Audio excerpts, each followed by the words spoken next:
This is Radiant Voices Media. Hey, everybody, and welcome to another episode. In today's episode, it is all about race day. Not training plans, not mileage, not tempo runs, but what it actually is like to run a full marathon. And not just any marathon, but your first ever 42.2 kilometers and finishing it under 3 hours. I'm joined again by Alex, who's been on the show before to talk about his build-up and training. But this time we're diving into the full marathon experience, from the nerves in the days before to standing on the start line, the mental battles mid-race, the final push to the finish, and what it felt like to hit that sub-3 goal. If you've ever wondered what it takes mentally to show up on race day and deliver, this conversation is for you. I think there are a lot of jam packed tips here for you runners out there who might be aspiring to do your first marathon, who has run marathons and might be wanting to increase your speed, run a sub 3, whatever it may be. Let's get into it. This is your permission slip to speak your truth, own your story, and laugh through the chaos. Welcome to the Transparently Jordan podcast.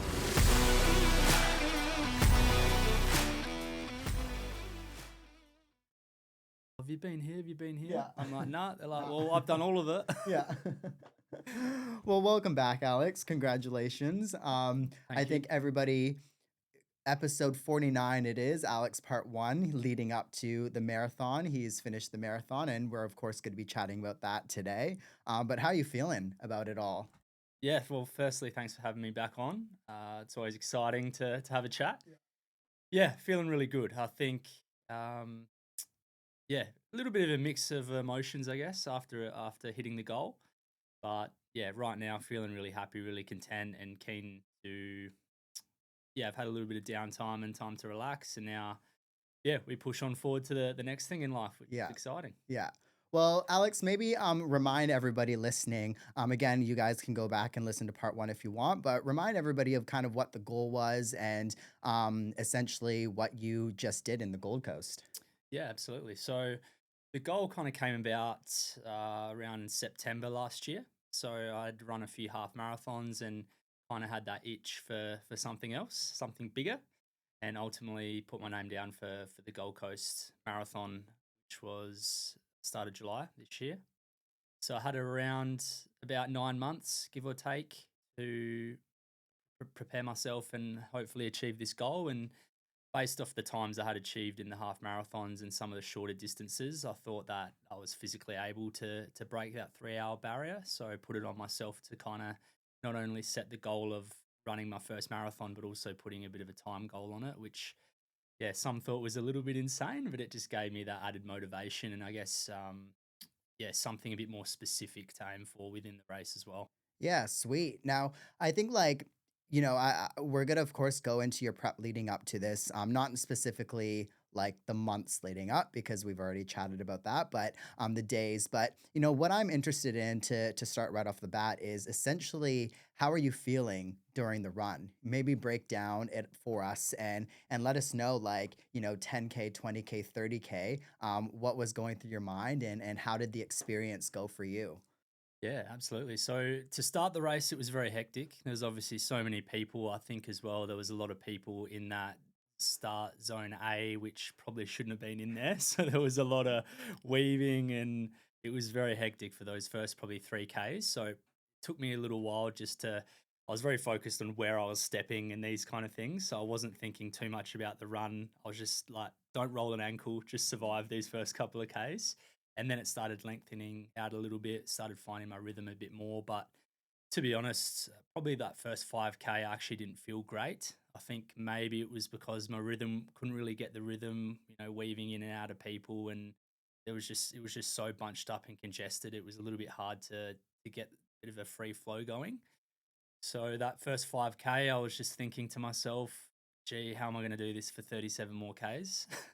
So that's obviously not the thoughts you want to have Yeah. creeping in your head that early. But I know, from long runs and from training sessions that if you just stick with it, you go through those ebbs and flows. And I'm sure you would know it's a very mental journey during that run. So after probably from about 6K to halfway. I was feeling pretty good, feeling pretty steady, pretty comfortable.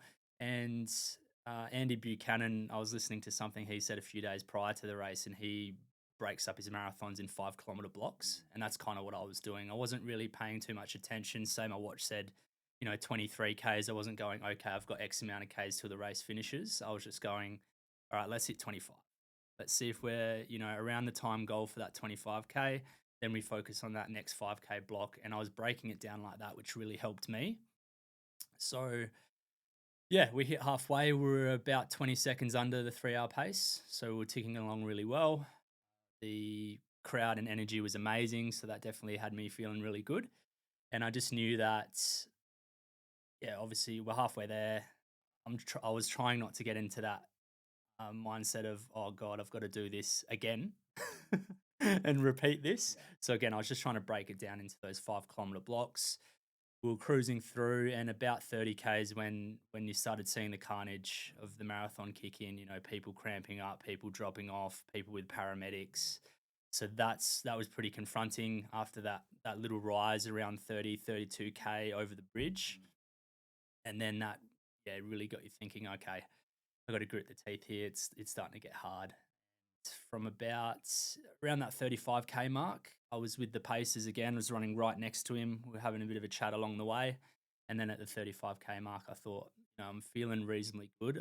If I'm able to pick it up here, give myself a little bit of a buffer from the pacing group. If for some reason I was, to tire or get a cramp or something in that last K or so, I should have a bit of a buffer to break that 3 hour mark. And sure enough, it all came together perfectly, and I had a really strong finish and negative splitted the race, which is a positive and goes to show that the strength was there, and in the next marathon that I can push maybe a little bit harder again. Mm. Yeah, and like I like what you said, like breaking up in 5 kilometer chunks, because I think, like you were saying, it is very mental, and whatever you can do to mentally prepare yourself or like break it up, because I think the last thing that you want, especially courses out there that are 2 laps of something, like the last thing that you want is, oh, I have another like 21.5 kilometers to go, right? Whereas if you break it up 5 kilometers, that's a good way to kind of look at things, because um even like if you have a goal, or even if you're at like that 35 kilometer mark, okay,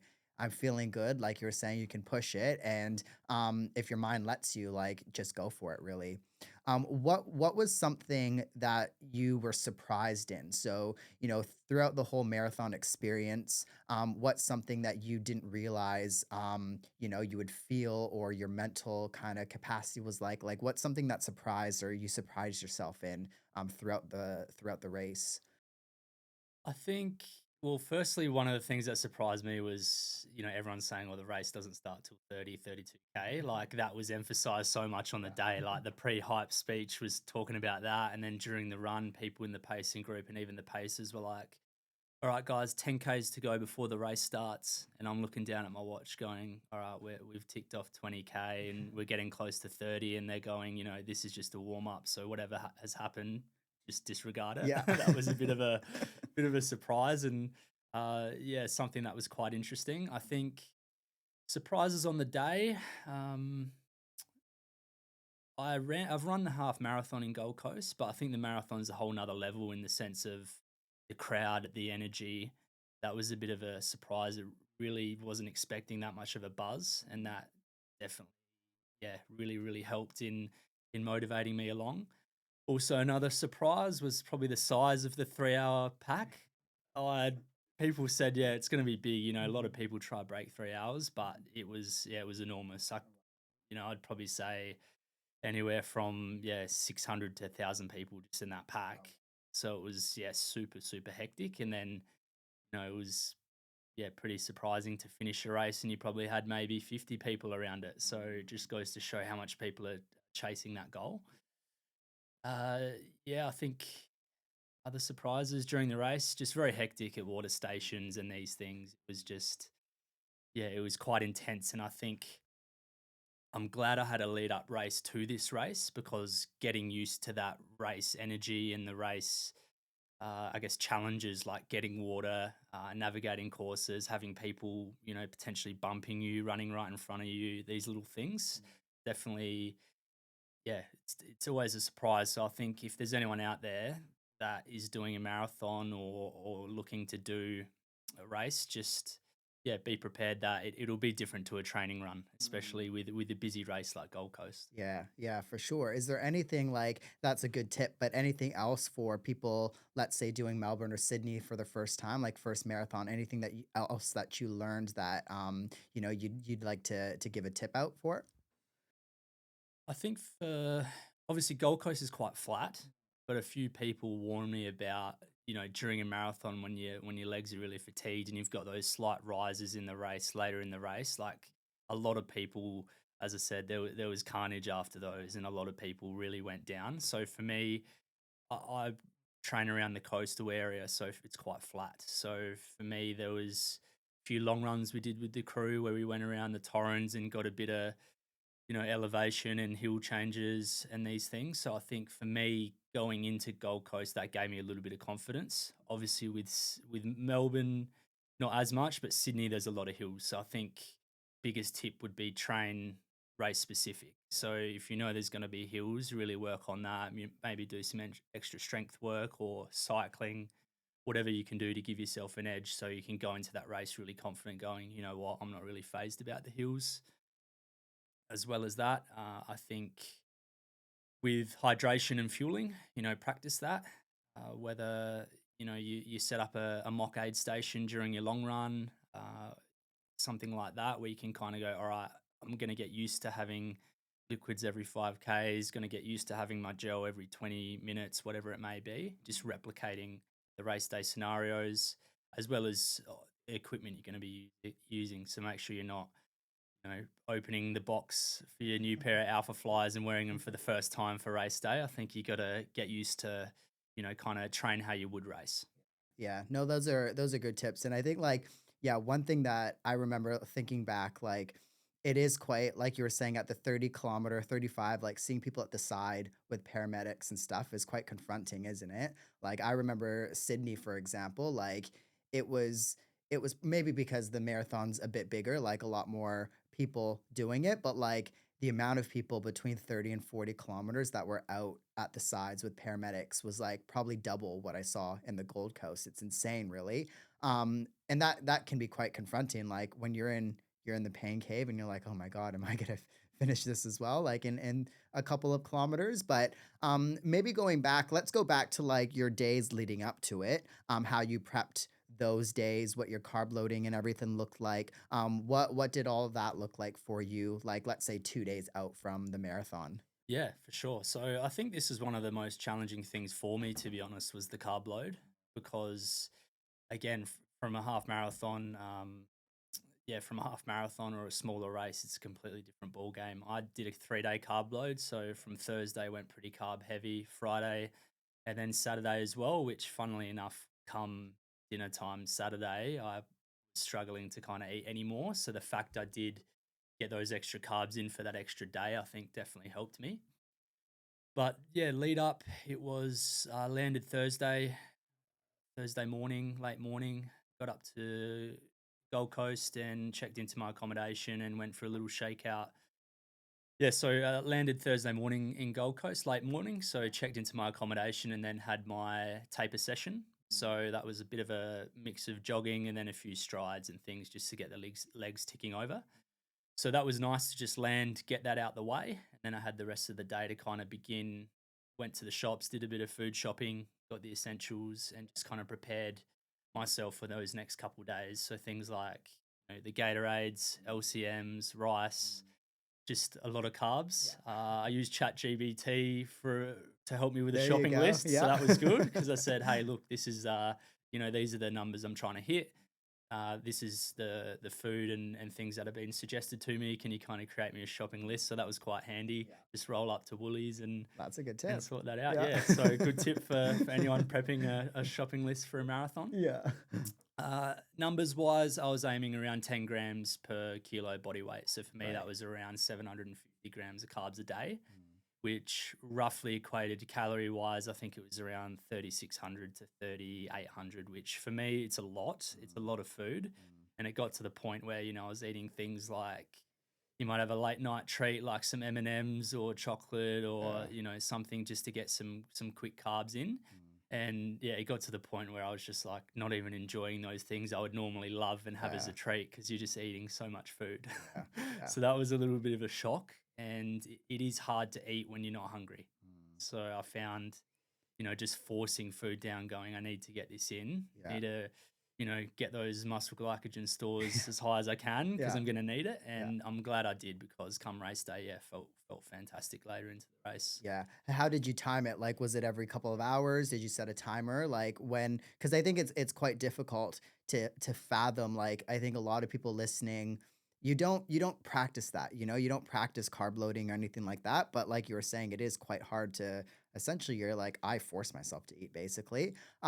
Did you have to like eat every 2 hours, or what did your day look like when it comes to actually fueling? Yeah, definitely. I Yeah. think waking up, usually had breakfast, and then in between that, I'd try go some sort of high carb snack. I think a really great hack is looking at your solid carbs versus your liquid carbs Mm. because when you've eaten a big meal and you may not necessarily be hungry to eat any more sort of solid food. I found a good hack, for example, was putting I had Morton carb mix with me and I was putting that into a Gatorade, for example. So you're suddenly getting, 2.5 times the amount of carbs you would in a Gatorade, but it's only 600 mils of fluid. So small hacks like that, where you're able to maximize your carb intake without necessarily tipping yourself over the edge, going, "Oh, I Yeah. feel sick." Yeah, yeah, because there's no worse feeling too, waking up in the morning and feeling sick because you've eaten too much the day before, the days before. What did your morning look like that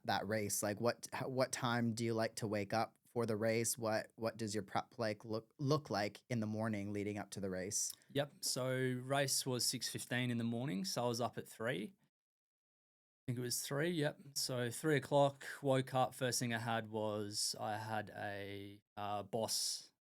It was a iced black coffee. So I had that, and reason for that was a little bit of caffeine earlier on. In addition to that, if there was anything I needed to essentially flush out my system, that would normally help do so. So had that as soon as I got up, and then from there had a bit of food. So I went 2 crumpets with honey, then as well as that had a little bit of carb mix as well, but didn't want to overdo it. But yeah, just enough. And then I timed it waking up at that time, so obviously food and stuff could settle. But then there was probably an hour or so window where I was kind of sitting around doing nothing before I then caught the tram in. Mm. So that was a little bit that dragged on a bit Yeah. because you're kind of like, all right, I'm just ready to go. But then you're kind of sitting there thinking about the race, pondering life. So that was a tough hour. Obviously, there wasn't really anyone to message or anything because it was 3:30 in the 3 a.m. morning. Yeah. So yeah, that I just did some foam rolling, just try to switch off, played a bit of music, just try to get in the zone, and yeah, then before you know it, it was probably say 4:30 ish where I got the tram in, and then arrived. So gave ourselves a bit of time to check bags in. We needed to go to the toilet, obviously warm up as well, and just not rush yourself because I was fortunate. I was where I was staying was the first tram stop, so I got straight on, no issues. But then that third, fourth tram stop, people they weren't even opening the doors because it was so full, and I just felt sorry for those people thinking, imagine race day, and the thing that's gonna stuff you up is maybe not getting to the races on time or as early as you would like. So yeah, I was fortunate in that sense, but I think everyone, if it's Gold Coast or any race, make sure you maybe have a backup plan. So whether it's pre-book an Uber the night before or just check, see what options you have. Cause yeah, I'm not sure how many of those people didn't end up racing or got there late, but yeah, you would hate to train for all that time and then not make the start line. Yeah. Yeah, no, that was like because I was at Surfers, so probably like a few stops after that. And like you were saying, like I was quite lucky because at the time that I left, I had to make like that first train I couldn't fit, but then the second train, like, we all just shove in basically, but you're shoulder to shoulder, face to face with people, and you're like, oh God, this is like the worst. And it's not as short. It was like a 20-minute ride as well. So it's not like it's 5 minutes or Yeah, anything. And it's warm in there and everything. And so yeah, I agree. If you're doing Gold Coast, hopefully they figure that out next year or something. But yeah. it's quite daunting. But what was your mental state like right before the race when you're out on the track, listening to the pre-recorded spiel and everything? What was going through your mind at that point? Yeah, great question. And I think for me, I was a bit surprised because I was quite at ease race day. I had this kind of sense of calm about me. And I think I wrote a few things down the days leading up about how I feel in a marathon, you kind of earn your opportunity to get to the start line.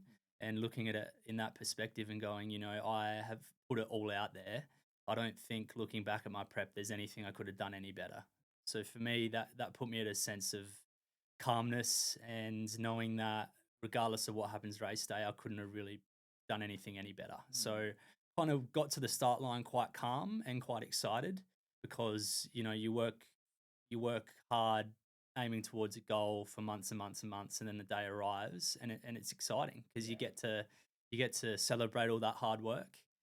Obviously there is a little bit of an element of you that goes, oh, what if something happens, what if I miss an aid station or get a cramp, or but I try to put that to the back of my mind and just really focus on the positives. And that pre-race speech definitely got you hyped.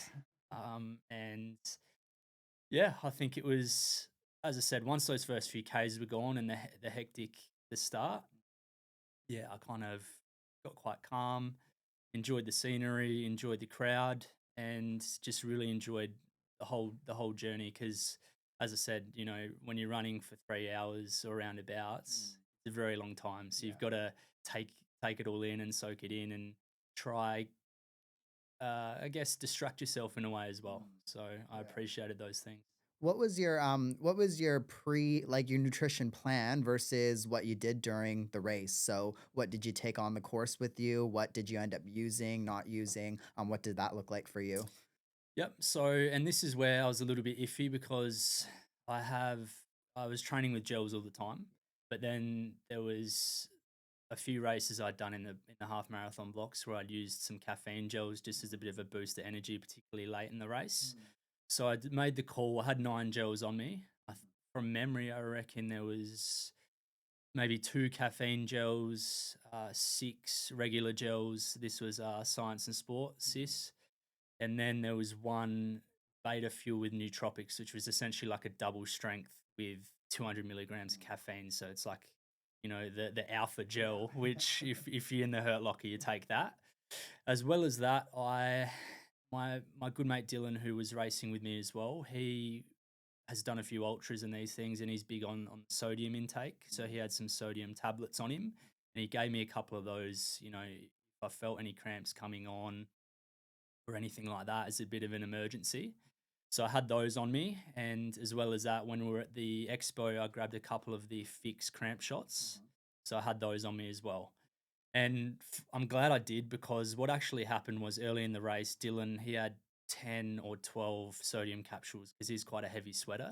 Anyway, he's gone to pop his first capsule and he's dropped the whole bundle. And me and him have just looked as we've kind of run and it's been lost in the crowd. And he's looked at me going, I've got 37 k's left and I've got no sodium tablets. I think he had a couple of the shots on him, but it's very different because it's quite a big hit with those shots.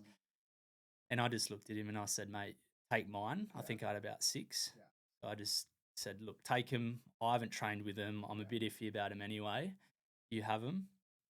And yeah, I think that might have saved him in the Oh, end. it's But the worst. yeah, so with the gels, sorry, I kind of went off track there, but with the gels, I ended up taking all 9, which I was aiming for maybe 7 or 8, but I just ended up taking that nootropics, 40 grams of carbs in the last probably 4 or 5K, just because I thought, I don't know if I really need this, but I'm not going to give myself any chance of running out of energy or cramping. So I had that. As well as that, I did end up using the 2 cramp fix shots, which I didn't train with. So it was a little bit of a risk. But at about 14Ks, I felt my hamstring a little bit tight. So I thought, Just in case this gets worse, I'll have a one of the sodium shots, Yeah. and then I had that as well around 32K. Which yeah, there was obviously a little bit of an element of risk, but I had trained quite heavy with the gels prior in my long run, so I knew my gut would probably be okay. As well as that, during the race, I didn't stop at any water stations actually. So Dylan and I had flasks, water flasks on us, and had those in the pockets, always one in hand. And then, fortunately, his wife was on course as well, so we kind of did a swap out around the 28K mark, which essentially meant we didn't need to deviate or anything like that. Dylan just kind of needed to pull over to the side of the road at that stop and just grab the flasks and swap them over. But I felt that was good for me because I could just run my own race, didn't have to deviate, just stayed in the same straight line and kept doing that. So for me, that definitely worked. I guess the only negative of that in future races is if you are carrying 750 mil of fluid, it is extra weight, which can drop your efficiency a bit. So yeah, that's something to think about next race. But for me, that was the strategy that worked, and fortunately got through. Um, yeah, with no issues. Yeah, and that's quite interesting too because you don't train, you don't train to deviate, grab a cup, drink it as you're running, right? It's like a skill on its own as well. So, I think that's like if people can run carrying that weight and they're okay with that, I think that's a good tip out there for people. Or if you can have somebody in the crowd to switch a flask or something, that's a really good tip out there because it does take like it is a skill to grab a cup while you're running, drink it, and then throw it in the bin. You know what I mean? Or like grab a Absolutely. couple cups when you're running and there's a whole bunch of other people grabbing a cup. And again, you don't train unless you like specifically train for that. I remember my first marathon, I would like drop a cup and then like not have water that like station or so that's a good tip I think out there if it's your first race and you can like I'm not the type of person that I take like the least amount of gels everything that I can because I hate weight on me. But if you can afford that, then that's a good tip out there for people. And definitely, and I think in the half marathons I had done, I'd never been great at getting the water in. Whether it's going up your nose Yeah. when you're running, or whether, as you said, if you miss a cup. And I think for me, the biggest thing I was worried about during the race was the hydration aspect because it is a bit warmer. So I didn't want to leave anything to chance. So originally the flasks were kind of as like the backup if we didn't make the water stations. And then after we kind of calculated numbers, I thought, well, you know what, I probably don't even need to branch out to those water stations. I can just have the water on me. So I guess for me, I just try to eliminate any risk. But as you said, looking at future races when every second counts, if I want to quicken my time in these things, it's definitely something that I would need to train. And it sounds silly, training, running past an aid station and drinking with a plastic or a paper cup, but you gotta yeah train how you race, as we said before. Exactly. And like I think people if you've never done a race like that too, where I was in the field and I'm sure you were, there were plenty of cups to grab too, but I've been at races where you run by it and they're still trying to fill them up, so that's another thing. And then there's a crowd around the cups depending on how many people you're running. Like it is a daunting thing as well, like grabbing your cup of water. So yeah, I recommend training if you can, Yeah. which, like you were saying, it might look a bit stupid or sound a bit stupid, but it's a good point there. What did you feel like? I think, like you alluded to a little bit of this before, but that 35 kilometers, what did you mentally kind of feel like then? I think from, as I said, people were harping on about, race doesn't start till 30. So that was in my head a little bit. I think probably from 32 is when I started, legs started getting heavy and I go, okay, this is going to get hard now. Yeah, 32 kind of just went from, pretty cruisy to bang. It wasn't like the hardest thing ever at that point, but it was like, all right, this is going to start reaching that point. So I think mentally I was just in that headspace of, I'm not, I haven't trained for 6 months, 9 months. I haven't put in all this work. I haven't, made the effort to fly here, sign up to a race, put this out to the world, all to fall short by a minute or two or be 10 seconds. So I just said, in my mind, there was no way I wasn't So I was just, I was never not going to get the time. So I was just kind of really locked into that. And something that really helped me during the race, and this might be another great tip to the runners out there, is particularly the stretches where, like Gold Coast Highway, you had kilometers and kilometers in front of you, and you can see runners upon runners ahead. For me, I just switched off, looked down, and just looked at the person in front of me and looked at their shoes and kind of just zoned out and was just looking at their strides and just looking at all the different shoes in front of me and checking them all out. And for me, that was a great way to switch off because you weren't fixated on, oh, I need to run to there and then we're turning. It was just, all right, stride after stride. That paired with, all right, let's just break it down to each 5 kilometer block. For me, that was a massive help.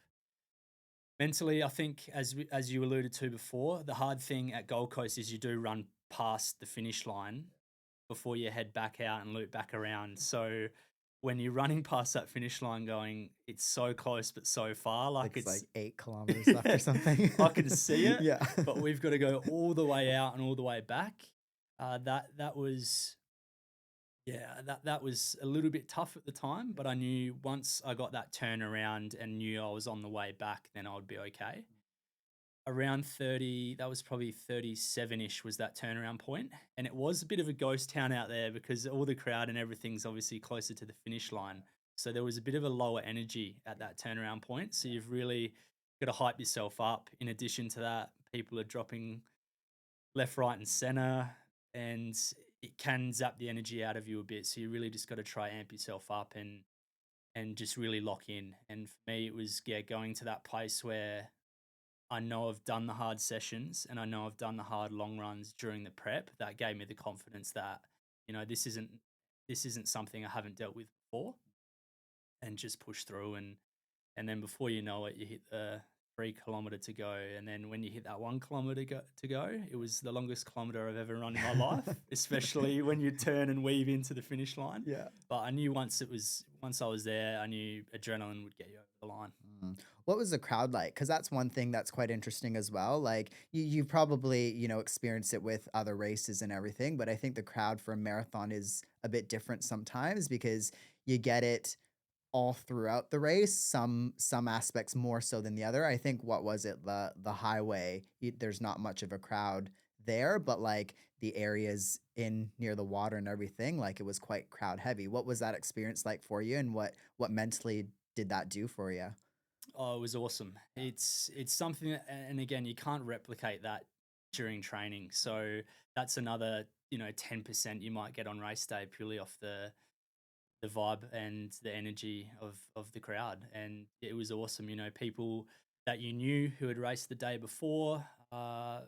People who were friends of friends or family who have flown up to watch, or complete strangers yelling out your name, your bib number, whatever it may be. It was just contagious, the energy. And yeah, it really did make a massive difference. I think as well, particularly because that 3 hour pack was so big, you even had runners coming back the other way who were going, crap, that's the 3 hour Yeah, pack. yeah. Like, have a look. Yeah. And I think, because there's such a big hype around that 3 hour barrier mark, that because that pack was so big, when we were cruising through the streets, there was a lot of attention at that pack. So yeah, it definitely made you feel good. And as I said, yeah, the energy is contagious, even amongst the runners. People who were getting extra water cups and dishing them out to other runners, and people that were strangers but just uplifting each other. I think that's just something that, yeah, you can't really describe the feeling you get from that. Yeah, absolutely. I think you're all in the same place mentally, physically, right? So the running community is a very, yeah, interesting like community basically, like especially on race day. Just reaching out to strangers means a whole lot, and you don't get that anywhere else, I think, other than like race day and stuff like that. Um, because when you're training, Alex, you what was the longest distance you did on your long run that you got up to? So longest was 30, I reckon it was 36 maybe, Yeah. or 35 and a Yeah, half yeah, from memory. that's pretty Yeah. average, I reckon. So, did anything mentally come up at that 35, like 36 kilometer during the run? Because if it's your first marathon, you've technically never run anything more than that. Like, did anything come up mentally at that minute, or how did that feel? Yeah, and this is something that was I was probably the most nervous for going into the race because as you said, once I hit that 35.5 from memory, I reckon that was the longest session. Once I hit that, it was an unknown. I've never ever run this far. Every 5 meters, 10 meters, 100 meters, kilometer was just like, okay, this is new territory. So I think after I hit that, funny for me because that was the point in which I think a bit of a switch flipped, and I went, okay, I need to start trying to get some distance on the pacing group here. So for me, that's kind of when I picked it up a notch, and it was my best, yeah, the best 5K split of the race. But yeah, I think I saw it as a challenge because it was the unknown. Going, okay, I haven't been here before. Let's see how far I can push it. But then at the same time, it was scary territory because especially my quads were really beat up. And that last probably K and a half, I was like, just don't go on me here. Just hang on. So yeah, it was exciting but scary, mixed. Yeah, it was 50 different emotions to be honest. What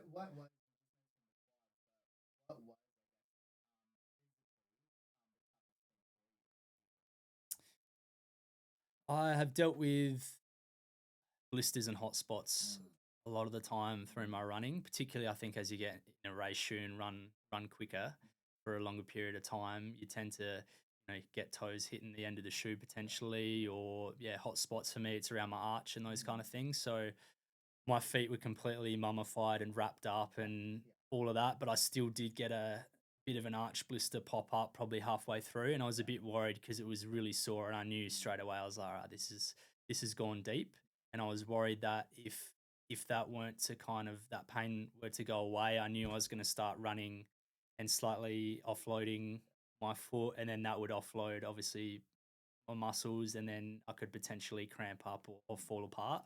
So that worried me. But sure enough, yeah, it kind of just vanished after that halfway point. So that I didn't really worry about that. The hammy 14K mark, it started grabbing a little bit, and I actually went into that race probably the last 2 3 weeks of training. I had a little bit of a hammy niggle hanging around. It wasn't bad, but it just did tighten up pretty quick. So again, I was worried that I had 28 Ks to go and my hammy I was feeling it a little bit. So that was a little bit concerning. Hence, I had that sodium gel, which I haven't trained with, but I thought I'm going to have to just to try rule out any chance of this getting worse. So yeah, those things. As for calves, were pretty fine. That hammy issue, yeah, went away. Blisters went away. I think it was just the quads, and maybe that was purely off the fact that because I was running for so long, my glutes tired out, and then kind of your lateral quad takes a lot of the load. And for me, that was even post race. That was something that took a week and a half to settle down. They were quite beat up. So I think yeah, looking forward now and going, okay, whether I need to do certain bitted strengthening stuff to prevent that, or maybe, yeah, whether it be a few more hills or these kind of things just to strengthen up that area a little bit more. But yeah, that's something that did catch me off guard because I haven't really had any quad issues. So Right. Okay. What kind of, because that's an interesting thing that you brought up, like you taped your feet and things like that. What kind of gear did you bring out, like aside from nutrition and things like that? Was that the only thing that you specifically had to do was tape up your feet, or was there anything else that you prepped for the marathon in that regard? yeah, and I think this is a really important thing for all the runners out there who might be signing up for their first race or getting into running is, and I just equated what are all the controllables I can control and how can I minimize these? So whether it be blisters, whether it be tape over the nipples, things like this, where it's like, what could potentially ruin my race? So straight away, it was like, okay, tape over the nipples so I don't get because it's hot. I'm going to sweat, and that's something that could ruin my race. Then obviously had the blisters and taped up my feet in even places that I haven't really had blisters before, but kind of just went a bit overboard. Just going, okay, let's try rule this out as a possible issue in the race. Also, if people have any chafing issues or anything like that, I'm fortunate enough that fortunate that I don't. Yeah. But yeah, looking at whether it be body glide or whether it be looking at split shorts compared to half tights or whatever it may be. As well as that, I had sunglasses, which I wasn't sure if I was going to race in them or not, but I did in the end, and I'm glad I did because the sun did peek through it a few times. So again, just being as comfortable as you can. Um, Other than that, I did have some anti-inflammatories with me, some painkillers, and also some anti-inflammatory gel. Didn't use that. I did have a few painkillers prior to the race. And I think that was probably, again, a little bit more mental, just going, okay, with this hamstring hanging around, a little bit iffy.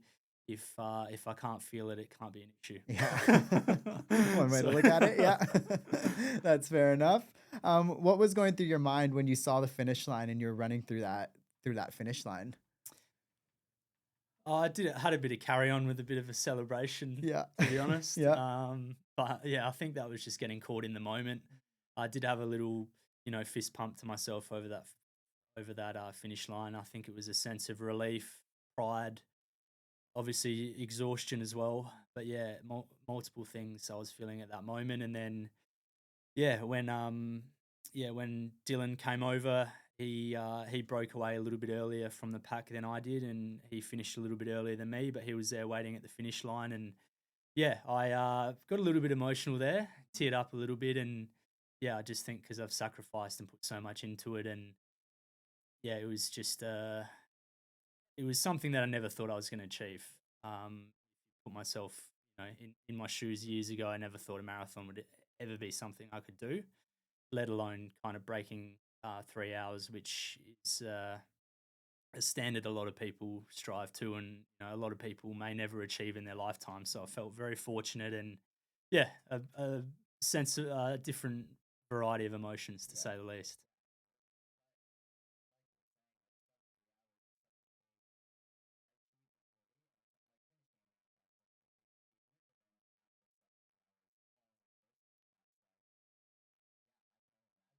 What was going through your head? What was the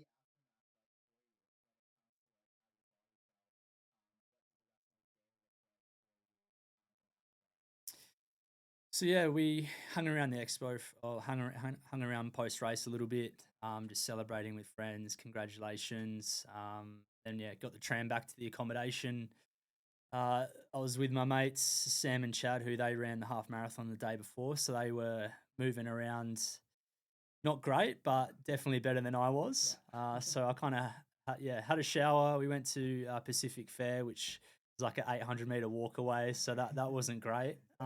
Yeah, just had a massive lunch, and yeah, just soaked it up. And after that, I just got back to the accommodation and had a bit of downtime. Just laid on the bed and didn't move for a long time, and then yeah, after that we had a few drinks to celebrate, but yeah, I think a lot of people underestimated how much it would take out of them, including myself. So it was wrapped up pretty early into the night. But yeah, that was the immediate after celebrations. As for the, I guess, week or so after the race, so I didn't do anything for a week. So yeah, I had a full week off running completely, gym. Yeah, didn't really do much at all, just the general walking around day to day. And that's definitely something I needed and felt like I deserved. Which, yeah, it's strange going from training, almost every day out of habit to then doing nothing. But I think emotionally and physically, I was just drained. And I think my central nervous system was pretty cooked as well because, yeah, 4 or 5 days after I did get sick, so I just had a general cold and felt knocked around a bit. Yeah, sleep wasn't great the first few days after as well, which was interesting. And obviously, your body rest is the priority, and the fact I couldn't sleep as well, I just felt like, oh yeah, I'm gonna get sick here. And Yeah. sure enough, I did. Yeah. Yeah. That's quite common, I think. Yeah. Yeah. Running wise, I did a few little jogs that week after. Um, so yeah, so it'd be that second week after the marathon, just a few casual jogs. But again, quads felt it quite a bit, so I didn't want to push it too much. So very slow, very cruisy. Last week picked it up a little bit more, and then yeah, this week a little bit more again. But yeah, I'm just listening to my body because it is a pretty you are quite fragile in this period, and you've got to play it smart. So, for example, Friday, like I had a bit of tempo. We're trying to get a little bit speed into the legs again, but I just wasn't really feeling up to it. So, ended up just doing some gym work instead and trying to strengthen up a few areas, just because I feel like that's got to be a priority moving into this next block. But Yeah. yeah, and again, that's just a tip I would say. Don't be too fixated on numbers, or look at what other people are doing, because everyone's different. I don't recover very fast. A few of the guys I train with recover super fast. That they could run or do a session the day after a long run, whereas I'm not moving around great. Yeah. So yeah, just learn. You learn a lot about yourself during the prep and also after. I think for me, obviously, got to be cautious because it's my first marathon, so you're not sure how exactly you're going to respond. So it's definitely a work in progress at the moment. Yeah, for sure. Did you get any of the like post marathon blues that people get when it comes to emotion and things like that? Because I think it's a you spend, in your case, 8 to 9 months prepping for something. This is like the main focus. You sacrifice a whole lot, and then like you were saying, going from running almost 7 days a week or however long to doing nothing at all, and then not exactly knowing potentially what's next, really. What did that feel like for you? Yeah, it's a great question, and it's something that I wasn't sure how I was gonna respond or feel, because I think we talked about this on the first podcast as well. And it is funny as well because just after the race, I had a lot of congratulations and support and love, which was amazing. But then I also had a few people asking what's next. And I'd literally, I've just finished a marathon an hour ago, and I've already had people saying, "Oh, well, you've done it. What's Yeah. next?" What's And I was now? just thinking that's funny, because I think us as humans, it's always about that, Yeah. that next thing. Yeah.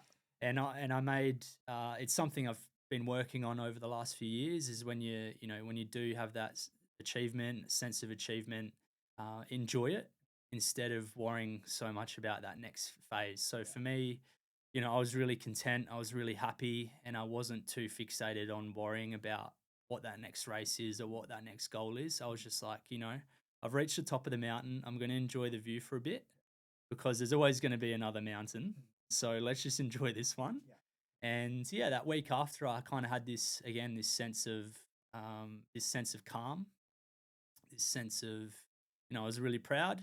And yeah, I think this sense of, I've earned this right to celebrate this and just enjoy the moment.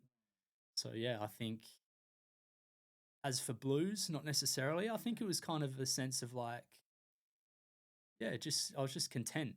And then yeah, fast forward maybe another week. Yeah. That's when I started going, oh, I had the email for the Melbourne Yeah. ballot. So, and yeah, I'm sure we'll talk about that as well. But yeah, I had a few things pop up going, okay, maybe it's time to start thinking about it Yeah, now. yeah. Before we get into that, because I did see that on your, I think you posted about that. Yeah. Looking back now, it's been three weeks, I think, since the race.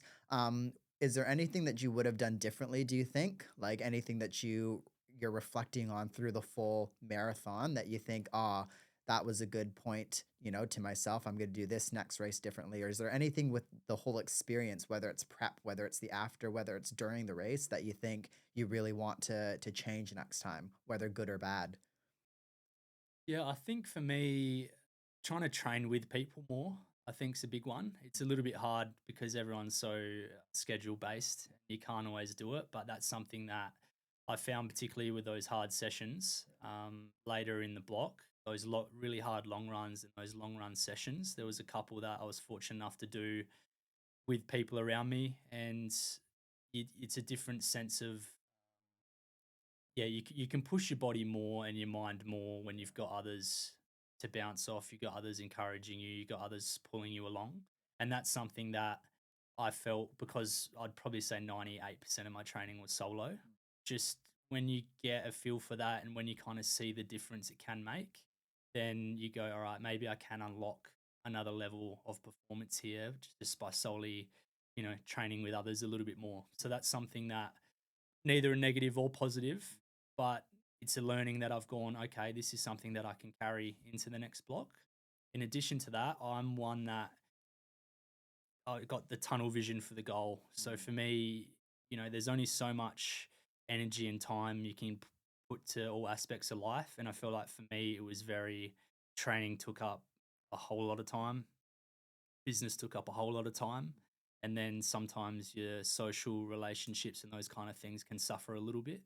So for me, I feel like in this next block, yes, you can be disciplined, absolutely, but you can relax a little bit on it as well. And I think I went extremely full on, like no drinking, curfews, like these things, because I wanted to make sure I left no stone unturned.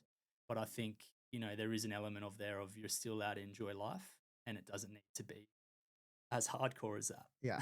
Yeah. No, that's totally fair. And I like the training with others because I think over the years that's something that I've realized as well. I remember going back a few years ago, it was only solo, even the long runs. Whereas now I probably do similar to what you mentioned, like 90% solo, but specifically the last few months when it's the, 30 to 35 kilometers, not necessarily. And I think like people listening, that doesn't mean you necessarily need to run, shoulder to shoulder with somebody the entire, but like whether it's going to a group and running 20 kilometers with, a group or something like that, just having people around you, I think it's a lot different feeling than, and that's anything, whether it's running, swimming, cycling. I think mentally and it's probably like it goes to when you're actually at the marathon, you have so many people around you as well that like that you get an adrenaline rush through that. So I think it just helps you through, the hard times really.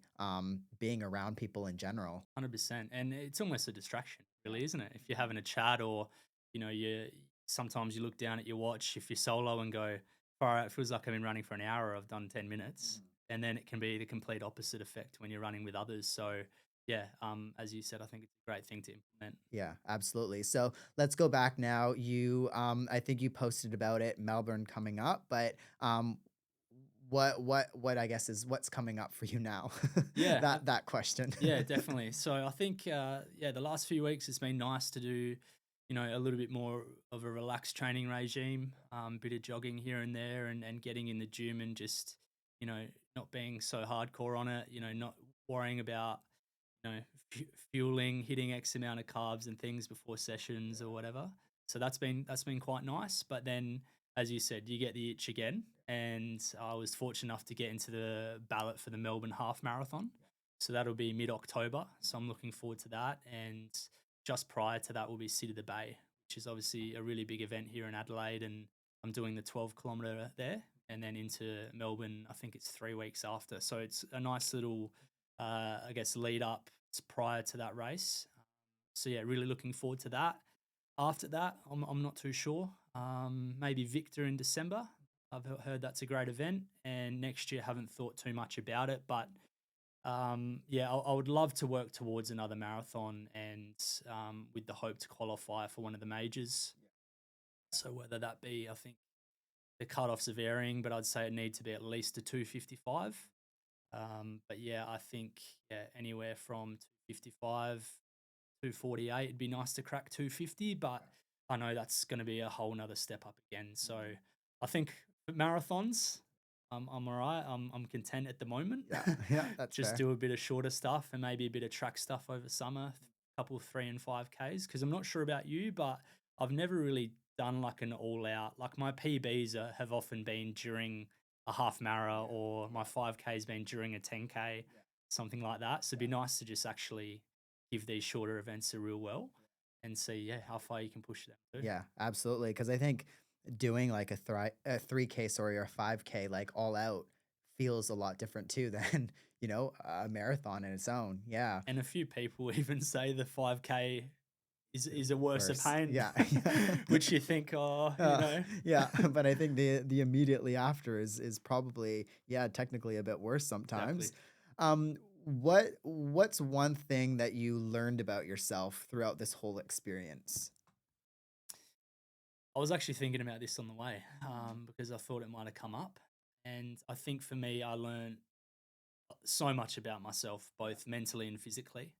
I think mentally, I have got really strong confidence in myself and the ability to do hard things and go to places that prior I may have quit, and I think that's massive because, and as I said, with that attitude in that last 7Ks of the race, going, stopping's not even an option. Like, I know I'm going to get this. And sure enough, I did. And that gave me a great confidence in going, if you put your mind to something and really grit the teeth, you can get it done. So I think, yeah, mentally, just a really great sense of confidence and, yeah, the ability to do hard things. I think physically, I learn a lot about my body and a lot about recovery, what things work for me, also the difference between, soreness and potential injury, and also the mindset around that and not freaking out. Because I think whenever prior I got a little, niggle or something pop up, it would immediately be, oh crap, here we go again. My prep's over. I'm not going to be able to race. Whereas, I took a lot more of a relaxed approach and went, it's going to be okay. There's always something you can do. We've just got to pull it back a little bit, reassess, do a few things, and then you'll be back again. And I think the marathon prep is a roller coaster, and just having that sense of calm and learning a lot about my body was a big thing because, yeah, as I said prior, years ago with a lot of injuries and things through football, I thought a marathon was never ever something I thought I was going to be able to do. And then, prior to going into this block, meeting with physios and exercise physiologists and just looking at my biomechanics and, tendencies and where injury risk may be, and then going, okay, in order for me personally to be able to run a marathon, this is what I need to do. This is what I need to work on. And sure enough, I was able to get there. So that's another thing that I would encourage to a lot of runners out there. If you're continually getting injured, if you have reoccurring injuries, if you have anything that is hanging around and not going away, don't be afraid to reach out to health professionals and get a different set of eyes on it. And ultimately, they can help you, you know, create a stronger version of yourself and get there. Because I truly think um, vast majority of people can get there if they really put their mind to it and commit to the cause. Yeah. Yeah, absolutely. And there's plenty of options out there around Adelaide, running specific options and things like that. New technologies that are coming out. So yeah, definitely reach out, I think. But is there anything, I mean, it's only been, I guess, 3 weeks post the run, but is there anything, whether it's, what you've just mentioned, that you think you're going to bring into your everyday life now? Anything you've learned?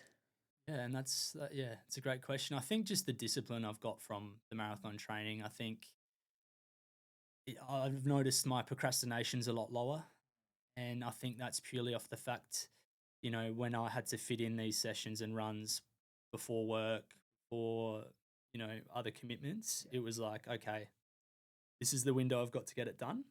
I've got to get it done. If I'm 5 minutes late, I'm 5 minutes late to the next thing, and just really dialing in and making it a non-negotiable. I think that was the biggest thing for me. Really has changed my life in the sense of the discipline and just not seeing it as a chore, but like, this is just something we're doing. Don't even think about it. Yeah, yeah, absolutely. And then it becomes habit too, right? And Oh, that just exactly. makes it even easier, I think sometimes.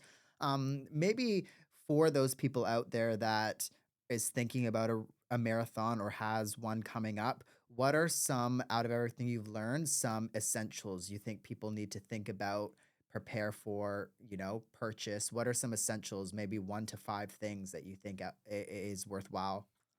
I think number one again would be whether it be a physio, EP, someone, or even running coach themselves. Which, yeah, running coach was going to be the big number two. There is either getting a running coach or we talked about runner on the last episode. If you're just starting out, that's great. But I think if you're really looking to hone in your training and get an individualized program, get a running coach. They can work closely with, they can monitor things, they can change things as needed if niggles pop up and all of this and customize it to you. I think that is the most important thing because just getting one off the internet, one size doesn't fit all. And I think that's the biggest thing that I learned through my journey. My programming was all over the shop, but we eventually got it to where we wanted to. But to start out, it wasn't as simple as that. So that's definitely, well, I've got it as number two. Number one would be getting yourself in the position physically to start a marathon block. So for me, it was, maybe doing 3 or 4 runs a week, just trying to build the general aerobic base. And around that, it was all the strength training. So for me, the strength training, especially the first half of the marathon block, was harder than the running itself because it was grinding. Um, it was stuff that was quite boring, glute stuff, hamstring stuff, all this isometric, like a lot of stuff. It wasn't fun, and particularly like I enjoy running, getting outside, whereas being in the gym wasn't ideal, but I needed to do it to get myself strong enough to be able to handle the training. So I think, whether it's getting a physical analysis and seeing what you need to improve on, or if you have had any previous niggles, going, okay, how can I get myself to a point that I know this isn't going to pop up, or give it the best chance of not popping up. So yeah, number one, get yourself strong enough. Number two, coach. Number three, we talked last episode about footwear as well. I think that's really important, footwear and equipment. And, having a good rotation, having a shoe that is for a purpose. So an easy run shoe, session shoe, race shoe. And in addition to that, your gels and nutrition. Um, I think number four would be train how you race. So implement those strategies, closer to the block. If you've got a really big long run, all right, well, let's practice some of the carb loading. Let's practice some of the, sleep um, strategies or things you might use. Let's practice wake up time. Let's practice that coffee in the morning, because you don't want to do one of these things for the first time on race day, else it could really hurt you. So that's probably number four. And number five is just enjoy the journey. It is a massive journey. It is one that first week or two of your marathon block, you'll be going, I don't know if I can do this. And then fast forward and you keep consistency and you'll get there. And I think that's the biggest thing. And I talked about it last time as well, is just keep stacking the days and not worrying too much or looking too far ahead. Just focus on the current session and just trust, that if you keep doing the right things, that you can get there. Mm. Yeah, I think I agree with all of those points for sure. Like, especially I think the coaching and the getting yourself prepared, right? I think like those sometimes too go hand in hand, right? If you Yep. don't exactly know what to do, get a coach. And I think too, if you can find somebody like you were saying, I mean, going with Rana or these online like one size fits all approaches is okay. It's sometimes it's a good place to start, but I think too, like if you can find somebody local, it it makes all of the difference as well. Just having somebody that you can sometimes see, whether you're not like, even if you're not actually training with them or they're not coming out, to see you train or something, just having somebody local, I think makes all the difference.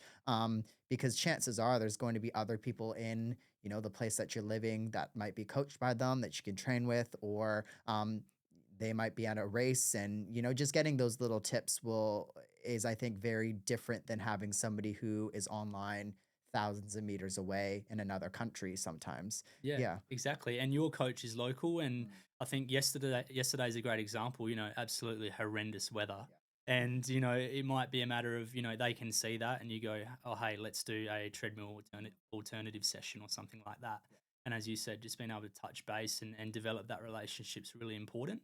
And yeah, as I said, I think the biggest thing is that adaptability, because it's never going to be a complete smooth sailing process. You're going to have something come up, sickness, injury, personal reasons. There's a lot of things that can happen. So yeah, I think coach out of all of them is probably the number one. Yeah, absolutely. Well, congratulations, Alex. Congratulations on finishing 3 hours on it all. Amazing. And thank you again for coming back. I think this was great. Again, hopefully a lot of runners out there who are doing, whether it's Melbourne coming up, Sydney coming up.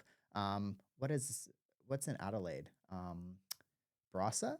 Brasa's coming Barossa, up, I yes, think. Yeah, yes. yeah. So, hopefully you guys get something out of this. I think you will. But yeah, thanks for coming on again. Thanks for having me. It was awesome. Cheers. Alrighty, everybody. Thank you for listening once again. Head to the show notes. You can check out the sponsor links there if you'd like. You can also find Alex down there. Thanks, Alex, once again for coming on. Thank you all for listening. I will talk to you all in the next episode.